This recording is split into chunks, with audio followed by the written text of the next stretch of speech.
E não, a culpa não é minha, não. Nessa live você não vai falar isso pra mim, não. Fala pra quem me ironizou quando disse que a gente ia lutar pra não cair nesses últimos anos. A culpa é de quem pegou o São Paulo com uma dívida de 400 milhões e transformou em 1 bilhão. Quando a gente ganhou a Copa do Brasil no feitiço do mata-mata, parecia que os problemas tinham acabado. Todo mundo ficou super iludido.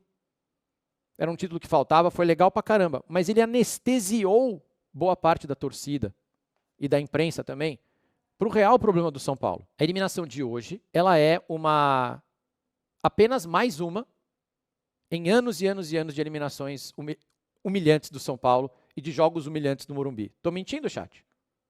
Ou foi um ponto fora da curva? Ou nunca aconteceu um Mirassol, um Santo André, uma Penapolense, uma Defensa e Justiça? Olha para trás. Olha todos os anos. Olha a quantidade de eliminações esquisitas que a gente teve nesses últimos anos. Pode até olhar pós-pandemia. Se você quiser olhar antes, pode olhar também. Olha onde nós terminamos no Campeonato Brasileiro nos últimos anos. Todos. Para mim, a pior foi a do Defensa e Justiça, já falei para vocês.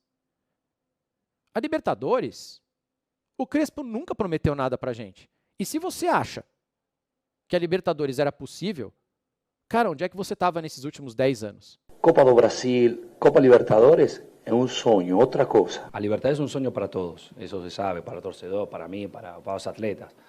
Mas é outra coisa, a realidade é uma outra. O Crespo, ele entende mais de futebol do que o Zubeldia, claro que ele entende. Ele jogou mais bola que o Zubeldia, o Crespo foi um grande craque, tá? Jogava muita bola, jogou na Itália, conviveu na seleção argentina com grandes craques. Então, assim, quando ele olha o futebol, o Crespo ele tem mais vivência que o Zubeldia, então ele sabe.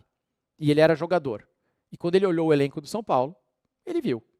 Quando ele olhou o elenco do São Paulo, ele já chegou pra gente e ele foi muito honesto. E se vocês me acompanham, vocês sabem que aqui o maior elogio que eu faço ao Crespo é a noção de realidade do Crespo. E o quanto ele falou isso pra gente. É um sonho, porque ele sabe que não tem como. Ele arrumou o time no Campeonato Brasileiro e ele falou, vou entregar para vocês um time competitivo, que vai brigar pelas bolas, que vai lutar, mas ele não prometeu que a gente ia ser campeão brasileiro ou campeão da Libertadores. Ele nunca falou isso, porque ele sabe. Quartas, chegou e deu o máximo, mas a realidade é esta. Esta aqui. Então, não esquecer, quando a gente chegou aqui, qual era a situação real. Ele está muito certo, o Crespo. Está corretíssimo. Ah, ele errou a escalação. Não. E aí vocês falam para mim, mas as lesões. Ó, o Zubeldia também tinha lesões. Eu falava para vocês, mas o Zubeldia também estava com lesões. Por que vocês estão falando de lesão? Ele também está cheio de lesão. A gente não tem os nossos principais jogadores. Caleri, Lucas, Oscar, certo? Onde a gente gasta mais dinheiro. Vocês já estão entendendo onde eu estou querendo chegar. Só que aí você olha para o banco e você tem o Dineno. Né? Você olha para o banco e você tem o Rigoni. Aliás, ontem ele saiu de titular até. O Mailton. E aí você tem que se perguntar assim, chat. Beleza. Lesão todo clube tem. Se o time está cheio de lesão e você contrata o reserva do Cruzeiro, não tem algo de errado? Se para repor o seu titular, você contrata um reserva do Cruzeiro, o que será que está acontecendo? Quando o Flamengo tem um problema, eles contratam um cara do Atlético de Madrid. Não é? Quando o Palmeiras tem um problema, eles contratam o Andreas Pereira. Por que nós, quando a gente tem um problema, seja, no caso do Palmeiras, venderam alguém, quando o problema é o Paulinho, os caras contratam tipo o Vitor Roque. Por que nós contratamos o reserva do Cruzeiro e repatriamos o Rigoni? Por que nós temos atacantes que não fazem nem 20 gols por ano? Há anos. Por que nós temos atacantes que não fazem nem 15 gols por ano? Há anos. Por que o nosso grande ídolo hoje não está nem no top 10 de maiores artilheiros da história do São Paulo?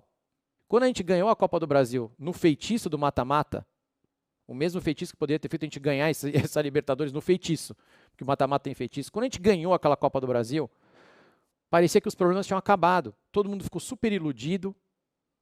Era um título que faltava, foi legal pra caramba. Mas ele anestesiou boa parte da torcida e da imprensa também pro real problema do São Paulo, que é o que eu estou tentando falar desde o começo, que é onde eu vou chegar agora. São Paulo está quebrado. Quebrou. São Paulo não tem dinheiro.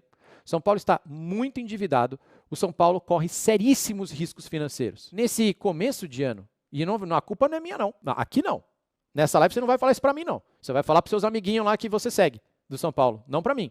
Fala pra quem me ironizou quando disse que a gente ia lutar pra não cair nesses últimos anos. Fala pra quem fez meme comigo quando eu falei que a nossa luta era pra não cair. Porque eu tô com o Crespo. Ele já viu. Ele pensa igual eu. A culpa é de quem pegou o São Paulo com uma dívida de 400 milhões e transformou em 1 bilhão. Se a gente contrata o reserva do Cruzeiro é porque a gente não tem dinheiro. Se a gente vende 4 moleques da base por preço de banana, eles não gostam que fale isso, mas é a realidade, é porque a gente está quebrado. Porque a gente tem que terminar o mês com um superávit de R$3, entendeu? Ele só tem que olhar e está no azul. São Paulo está quebrado. São Paulo está quebrado há muito tempo. A Copa do Brasil anestesiou vocês, mas o São Paulo está quebrado há bastante tempo. A gente soma eliminações humilhantes há bastante tempo.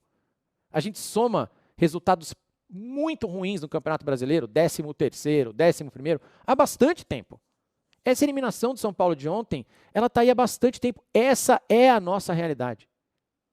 A gente foi longe demais. O Crespo quase falou isso, ele ia falar que a gente já chegou longe. Ele, nessa última que eu mostrei para vocês, ele bate na trave de falar que a gente chegou longe demais, que nós chegamos no nosso limite. O muro deveria ter sido pichado, metaforicamente falando, já há bastante tempo. O muro tinha que ter sido pichado, entre aspas, quando os caras pegaram déficit operacional de 220 não sei quantos milhões de reais e falaram, aprovado. Quando esse pessoal do Conselho Deliberativo aprova um orçamento deficitário de 200 milhões de reais. Quando eles se mantêm no poder. Quando eles ficam renovando o mandato. Quem fiscaliza os dirigentes do São Paulo? Who watches the watchman? Quem é que olha aquelas contas do São Paulo e fala, não, isso aqui não pode. 220 milhões de déficit, tchau, você tem que ser deposto, você tem que ser mandado embora. Tem que demitir o diretor financeiro, você tem que demitir o presidente de São Paulo. A gente chegou hoje aqui e vocês estão revoltados, mas hoje é só mais um dia de consequência de anos e anos e anos de uma péssima gestão. De uma gestão horrorosa que endividou o São Paulo, que destruiu a nossa soberania, que transformou o São Paulo de um time que era referência num time que hoje é uma piada para quem joga com a gente no Morumbi. De novo, o Mirassol vai no Morumbi e faz xixi na nossa cabeça lá. Se vocês acham que ontem foi ruim, assiste o Defensa e Justiça 2017. Vocês vão ver que foi muito pior do que ontem. A gente não tem time porque a gente não tem dinheiro. O Marcos Leonardo não veio porque a gente não tem dinheiro. A gente tem que parar de ser o rico que perdeu tudo. A mansão já não tem mais nada dentro. Ele vendeu os móveis, mas ele continua com o Porsche na garagem, continua morando numa mansão, não paga IPTU tem uns 6 meses, não paga IPVA faz 2 anos. Então ele continua fingindo que ele é rico pra caramba, mas ele está quebrado. A nossa maior conquista esse ano, como bem me lembra o Oliveira, foi que a gente teve a maior festa junina da história da Vila Sônia. Pausa de 5 segundos para pedir a sua ajuda ao nosso canal com o seu like e se inscrever se ainda não for um inscrito. Não precisa ir atrás de ninguém. A resposta já está muito clara. A responsabilidade de quando dá certo e de quando dá errado é uma só. Ela é da gestão do clube. Decisão desse ano de fazer o FDIC, o São Paulo poderia, óbvio, continuar gastando, poderia continuar reinvestindo e poderia continuar puxando a corda até o seu limite para conseguir manter ou ter nomes e ter resultados em campo e ter time mais competitivo, um monte de coisa. Só que as premissas e as escolhas feitas, elas não funcionaram. A gente, para fazer funcionar, não adianta só trazer jogadores, não adianta só mudar treinadores. A gente tem um problema, como todo mundo sabe, estrutural da parte de entendimento do que é o futebol. A gente tem uma situação política arcaica que prende e amarra o clube em cima das suas próprias necessidades para se manter governável. E para uma mudança efetiva, para uma mudança latente, você precisa ter muita coragem. Por quê? Porque você vai enfrentar todo mundo e você vai colocar o seu cargo em risco e você vai viver no fio da navalha o tempo todo, dentro e fora do São Paulo. Porque fora do São Paulo, um mau resultado você já vai ficar na evidência negativa o tempo todo. Isso é absolutamente natural. O torcedor não quer saber do que está acontecendo lá dentro, ele só quer saber do resultado e quer saber que o time desempenhe bem e quer saber se você está fazendo uma boa gestão na parte financeira, se o clube não está piorando, etc. Mas internamente, para que a coisa funcione, para que politicamente você tenha uma vida para que você consiga governar e para que você não seja minado consistentemente dentro do clube o tempo todo, você precisa fazer um mapa político e precisa se alicerçar. Esse alicerce, ele veio sendo conduzido desde o início da gestão do Casares, foram ganhando adeptos que antes eram oposicionistas. Hoje, existe um esboço, um namoro de pessoas que são da sua base de apoio com algumas pessoas que não fazem parte. Existem conversas com pessoas que são tidas como oposição, mas que não têm força e que não têm efetivamente. E agora, a partir desse momento, o que já deflagrou desde ontem, isso durante o jogo, tá? O jogo não tinha acabado, não. Isso já no meio do segundo tempo, lá para os 15 minutos, 20 minutos do segundo tempo, quando já realmente mostrava que o São Paulo claramente não teria forças para fazer nenhuma mudança. Eu já digo para vocês que o cenário político já começou a fervilhar. Então, de hoje em diante, daqui para frente, o São Paulo tem duas coisas que vão acabar acontecendo.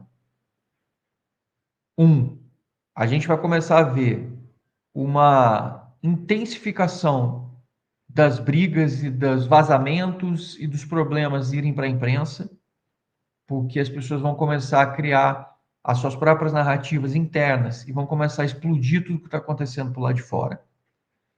2, esses rachas, eles vão começar a ter nomes, vão começar a mostrar mais claramente grupos e vão começar a mostrar mais claramente quem está de que lado e quem está do outro.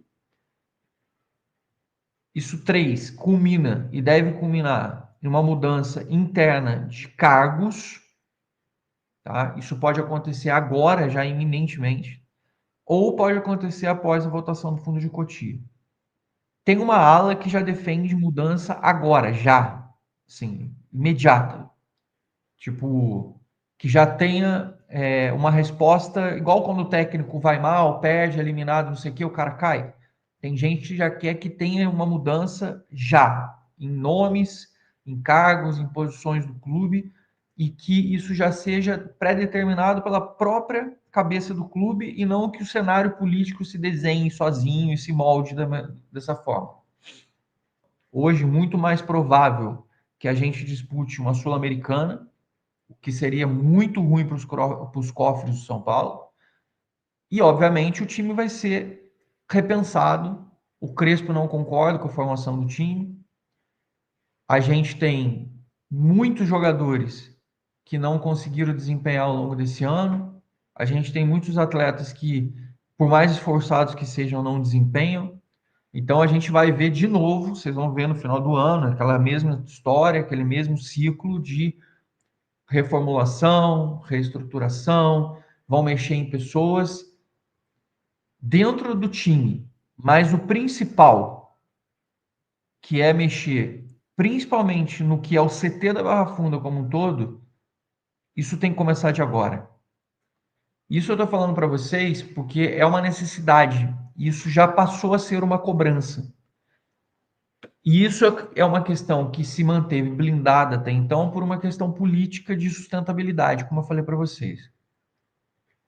Mas o panorama e o cenário hoje, ele é tão difícil e tão complexo de ser mantido, porque as próprias pessoas já estão se movimentando visando o ano que vem, que eu digo para vocês o seguinte: se o São Paulo vai ter mais calmaria em menos jogos e menos partidas, no que tange ao que a gente passou nesses últimos 4 anos e 9 meses, com uma certa paz política interna, posso garantir para vocês, a gente vai ter uma movimentação muito intensa e muito agressiva das partes. E isso a gente vai começar a ver, como eu falei, nos vazamentos, nas declarações, nos conflitos e, pelo que eu soube, podemos ter demissões rápidas. Pode ser que a gente já tenha mudanças e demissões na parte estrutural do São Paulo, já nesse início de outubro. Isso, obviamente, vai impactar nesses planos de votação do fundo de cotia. Essa eliminação, ela deve postergar a escolha da data, ela deve empurrar a escolha da data desse fundo para mais para frente. Estava previsto que isso pudesse acontecer lá para o dia 10 de outubro, era uma data plausível, uma data pensada, e agora parece, com essa eliminação, que essa data deve ser postergada para que as coisas acalmem um pouco mais. Claro que a gente está aí há horas depois da eliminação, está todo mundo de cabeça quente, está todo mundo com sangue quente. A diretoria do São Paulo, através de Júlio Casares, ele foi ofendido ontem no estádio, vaiaram, xingaram. Se tem alguém que precisa aparecer e se tem alguém que precisa personificar o clube, é ele próprio. Ele é o responsável no final das contas. Se o São Paulo faz um ano administrativamente ruim, a responsabilidade é dele. Se o São Paulo faz um ano ruim no futebol, também é responsabilidade dele, porque ele valida, ele dá anuência para as decisões. Então as vaias, elas foram do torcedor comum, que está cansado, que está de saco cheio, que não aguenta mais, que está sem dormir, que está chateado, quer xingar, quer extravasar, está puto, não aguenta ver os rivais melhores, tendo dinheiro, a gente vivendo situações assim, a gente contando sempre com a fé, com o apoio do torcedor. A renda do estádio ontem bateu recorde, o São Paulo arrecadou um dinheiro e foi vaiada a renda, porque todo mundo sabe que o ingresso estava caro. Hoje tem uma ruptura entre torcida. E isso passa muito pelo que vai acontecer no social, e isso passa muito pelo que vai acontecer na parte interna do Conselho de São Paulo nessas próximas votações. E digo para vocês o seguinte, muita gente relata para mim que está na hora da mudança. Ontem, depois do jogo, quando você conversa, você fala sobre algumas questões e sobre e agora o que vai acontecer, a grande maioria das pessoas falou, está na hora. Precisamos ter coragem. Essa é a palavra que eu ouvi. Coragem para a mudança, coragem para mudar. Esse mês de outubro vai ser absolutamente determinante no que vai ser o futuro de 2026 para a gente. Eu digo no futebol e na parte administrativa. E vai ser absolutamente determinante no que vai ser a próxima eleição. Se existe um momento que pode ser mudado e que você pode saber mudanças, é agora, nesse mês de outubro. Vão mudar? Não sei. Caneta que eu tenho, ela não assina isso. A informação eu vou buscar sim para vocês. Os responsáveis são muito claros. Eu não acredito mais em nenhuma guinada e reviravolta no curto prazo, nem no longo prazo, se o São Paulo não fizer uma mudança já pensando em 2026, principalmente começando pela sua estrutura de Barra Funda. Não acredito. Tem que mudar. Tem que ser alterado. Tem que começar de agora. Não adianta fazer Cotia mudar, profissionalizar, se a Barra Funda também não acompanhar.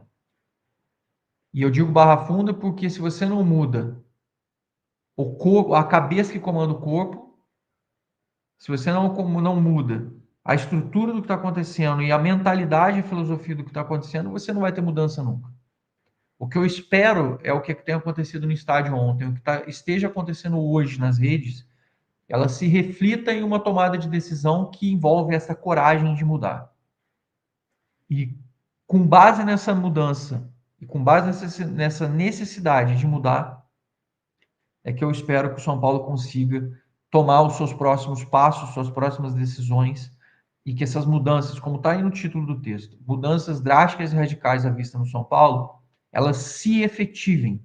Ela não passe só de um sentimento de momento dentro das movimentações de conselheiros como eu recebi e ouvi ontem, e que ela se configure efetivamente na prática, a ponto da gente começar a ver e falar assim, tá bom, pelo menos então, daqui para frente eu não vou fazer só um paliativo, eu não estou botando só um band-aid em cima do meu ferido e do meu machucado.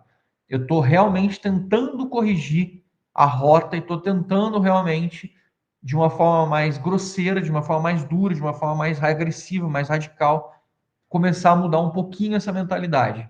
E isso passa muito pelo que vocês vão ver de controle do que tem na Barra Funda, de que a gente tem ali. O restante, administrativamente falando, foi o que eu falei. Você não vai ver muita mudança do que tem hoje por causa dos compromissos de FDIC, por conta das necessidades do clube de mudança administrativa e os compromissos firmados pelo clube. Isso não vai ser alterado. Então, esse fim de setembro e esse início de outubro ele pode apresentar aquelas mudanças que muita gente já pede e cobra. Se vão ser boas ou ruins, só o tempo vai dizer, mas essas mudanças, se existiu algum momento nesses anos dentro dessa gestão e dentro do que está na situação de São Paulo, esse momento é agora. Infelizmente, vindo depois de uma eliminação. E a gente vai continuar acompanhando isso e vai continuar vendo. O grupo abatido, todo mundo cabisbaixo, sem muita visibilidade, sem muita luz no fim do túnel, principalmente no âmbito político, e até por isso eu acredito e imagino que as coisas vão começar a se movimentar e vocês vão ver mais notícias ao longo do tempo. E eu, como sempre, vou estar aqui todos os dias, sem me esconder, sem deixar de contar, sem deixar de expor e sem deixar de dizer para vocês, porque no final das contas, sim, as pessoas que eu converso, as pessoas que eu falo, são sim os principais responsáveis por tudo isso. E, no final das contas, se tem alguém que possa mudar, melhorar, alterar ou fazer alguma coisa diferente para nós, são eles mesmos. Uma boa sexta-feira para vocês. Fiquem com Deus. Se Deus quiser, tamo junto amanhã. Fui. Oscar no ano tem 21 jogos e o Lucas tem 18. E meio que não precisava desses caras para esse jogo importante, né? Ou seja, a gente tá e fala do Neymar porque tem a expectativa de Copa do Mundo e parará. Só que o São Paulo, os dois principais jogadores do São Paulo, eles têm o mesmo número de jogos do Neymar, sendo que ele jogou desde o início do ano, ele poderia estar jogando desde a primeira rodada do Paulista, o Neymar não. E o Lucas tem 18 jogos no ano, cara. Você olhou e falou, e a gente não conta com esses dois, ponto. E todos da mesma idade, né? E todos mais ou menos da mesma faixa etária. Mesma geração, né? A diretoria do São Paulo escorreu correr esse risco quando eles decidiram montar o projeto do ano em volta de duas referências técnicas, o Oscar, que a gente não sabia como ia se comportar no Brasil, e um Lucas que em determinado momento teve lesões aqui no futebol brasileiro, abriu mão de um monte de jogador que a gente chama de operário da bola, e todos os caras da base que surgiam minimamente diferente, chegou com um pão com manteiga, pode levar, irmão, fica tranquilo. O Henrique Carmo, moleque da base, toda a geração campeã do São Paulo foi embora. Os caras não seguraram ninguém. O William Gomes ontem meteu o gol de vitória. De novo, ele já tinha feito golaço no clássico contra o Sport também. Aí chega num momento tão importante da temporada, o São Paulo tem um nível muito abaixo, porque se desfez de vários caras do elenco que eram importantes, inclusive para os jogadores top descansarem ao longo do ano. Em jogo contra o Mirassol no interior de São Paulo, você vai jogar contra o Bahia na Fonte Nova, você mandava o Wellington Rato, Rodrigo Nestor, todos esses caras. Se chegar nessa temporada você não tem, você monta um time em volta dos dois e os caras não conseguem fazer 20 jogos. A diretoria de São Paulo escolheu isso. Escolheu. Tudo bem que tem ali uma pegada de um pouco de falta de sorte, de lesões, mas ninguém tá achando... faz parte. Que também a gente não tá aqui querendo dizer que os caras se machucaram de sacanagem. Mas a verdade o São Paulo em 2025 não pôde contar com o Lucas e Oscar, ponto. A realidade é essa. E aí você vai entrando em campo com o que seria a segunda linha, para ter que fazer 2 gols na LDU. Um time organizado defensivamente, que melhorou muito da fase de grupos. O Thiago Nunes tem os méritos ali, mas que, tecnicamente, é uma das piores LDU que a gente viu, tecnicamente. É muito ruim, cara. Assim, tecnicamente, o time da LDU é muito... Só para fazer uma comparação, é muito pior a LDU de hoje, da LDU que foi campeã em cima do Fortaleza em 23? 23. É muito pior, tecnicamente, é muito pior. E o São Paulo, além de tudo... Em 2 dos 3 gols do confronto, tem muita culpa do São Paulo. O segundo gol lá e o gol de ontem... O gol de ontem é absurdo. O gol de ontem não pode acontecer. A atravessada de bola dentro da área depois de um escanteio e o Bobadilha, aquela bola não quica jamais. Jamais. Aquela bola não quica. Você ataca a bola. Quando eu tinha 10 anos, velho, eu treinei no América Mineiro por 6 meses. Foi a única coisa que eu aprendi. Essa bola que não quica. quica. Era isso? 97. Entendi. Ele sabia desde 6 97. meses... Quando você tem 10 anos de idade, se você passa 6 meses num clube, aquela bola não quica. Então, lógico que o Bobadilha sabe. Todo mundo grita, não deixa pingar. Não deixa quicar. Tinha treino. O técnico dava um chutão pra cima e você tinha que ver onde que a bola ia cair e não deixar ela quicar. Faz o que quiser com ela, manda pra onde seja. Essa bola não quica. E ela quicou lá também, né? Que poderia ter sido o terceiro gol, que o Arboleda também perde o tempo no último lance do jogo e quase sai o terceiro. São Paulo, além de não ter peça pra atacar, defendeu muito mal. E foi meio displicente, assim. São 2 gols de displicência do São Paulo que ele ajuda muito e ele deu a marcar. O gol de ontem, tem 3 coisas que me irritam muito. Primeiro, o escanteio. você bater um escanteio curto não tem problema, desde que você tenha uma jogada trabalhada. Não adianta nada você rolar a bola pra trás, pro cara chutar a bola da intermediária, com 5 caras do São Paulo dentro da área, mais 20 da LDU. E estourar no cara que... E ele estoura no cara que dá o carrinho. A bola vem no Rigoni. Tem um 80 pernas no meio do caminho, ela vai bater em alguém. Eu não consigo achar que é mais fácil você fazer um gol chutando a bola dali do que cruzando a bola na área, me desculpa. E outra, o Rigoni, muito displicente, o retorno do Rigoni é ridículo. A bola pinga, a falha do Bobadilha, beleza. O Rigoni larga. Mas eu acho que é só por um pedido do Crespo. Não é retorno ao São Paulo, é retorno dele no não. contra-ataque. Tá. Não, mas eu acho ridículo também. A contratação dele eu acho ridícula. Eu tava falando do contra-ataque, porque ele para de correr, ele tá correndo junto com o Medina. Mas isso aí eu nunca quis, né? Nem no ataque ele corre, vai correr na defesa. O gol do Santos já foi na dele, né? Que ele não acompanhou o Frias lá. Já que você puxou esse tema aí, a produção coloca, errou na estratégia. Quando vem a escalação, inclusive eu tava falando com o nosso Brandon, se eu não me engano, aí ele falou, não, cara, ele vai jogar o Bobadilha pelo lado direito, porque é um cara que vai recompor um pouco mais e tal. E de fato ele ficou com o Rigoni. Temos aí ele explicando, produção, o Crespo explicando dessa estratégia de colocar o Rigoni pelo lado direito, que daí a gente escuta o Hernan Crespo e depois a gente comenta aí. Ah, não tem? Tá bom, achei que tivesse isso aí. Enfim, peço desculpas. Tem pra você alguma explicação? Tem como defender o Rigoni pelo lado direito? A ideia de jogo, acho que era abrir gente pelos lados do campo, defesa muito fechada, você tenta esticar a defesa do adversário e jogador um pouco mais criativo, né? Bola no pé e tal. Até os zagueiros do São Paulo ontem para sair jogando, eram os 2 zagueiros bem abertos também, funcionando quase como lateral quando era de um lado de um ou de outro. A ideia era essa. Assim, na pranchetinha, todo técnico ganha do outro. A ideia do Crespo era clara, era uma ideia boa, eu acho. Eu não acho uma ideia ruim também. A questão é quem está executando. E aí, com esse tanto de desfalque, com o elenco que foi montado e tal, os gritos ontem contra o Júlio Casares eu acho bastante justo. O presidente, a diretoria, que monta esse time, que chega numas quartas de final de Libertadores e é isso aqui que temos para oferecer.